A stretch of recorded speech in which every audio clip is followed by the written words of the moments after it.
Did you know that there are over 29 points to the contract when purchasing a home in California?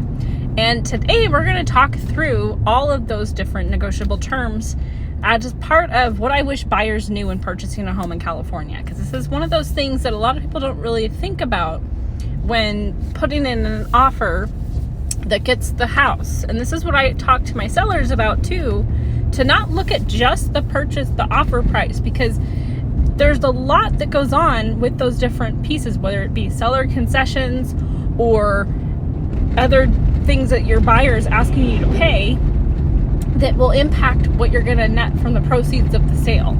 So this is why it's super important to know these different negotiable terms, so that when you are writing an offer as a buyer, you have some different things that you can do to make your offer more attractive, not just that offer price. Okay, so like I mentioned, there's seller concessions and, different closing costs that you can ask the seller to pay, whether like title, insurance fees, that kind of thing. And also the contingencies, which I talked about in my last video, which if you haven't seen that, I'll link it below so you can take a look at that as well. But that all the different contingencies that we have, and you can change the default deadlines of the 17 days after acceptance of the contract, or you can extend it, remove it completely, reduce it to 10 days, whatever you want to do. But these different little pieces can make or break the difference between the seller accepting your offer or not.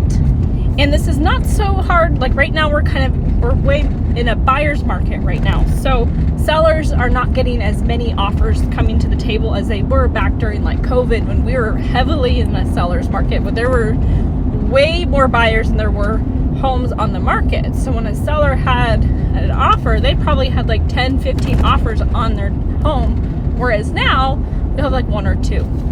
So this is part of what I talk to you about as a buyer when we are going through that contract negotiations and we're trying to figure out what we want to offer to the seller. These are the things that we're going to talk about, each one of these bullet points, to make sure that your offer not only is in alignment with your goals, you're not over committing to something like removing all your contingencies, even though you don't really know if the underwriting department with your loan is going to go through. Like, those are some really big gambles that you have to be really careful to not do that. Put yourself in a position that's going to make it harder for you to purchase this home, or maybe you're going to have to walk away and lose your earnest money deposit. So it's really important that you understand these different terms and making sure that you win the offer without going overboard. So if you have any questions about the different negotiable terms, or if you wanted to go through that, this is how I help my buyers here in California. So if you're interested to learn more, check out my contact information. You guys have a great day. Bye.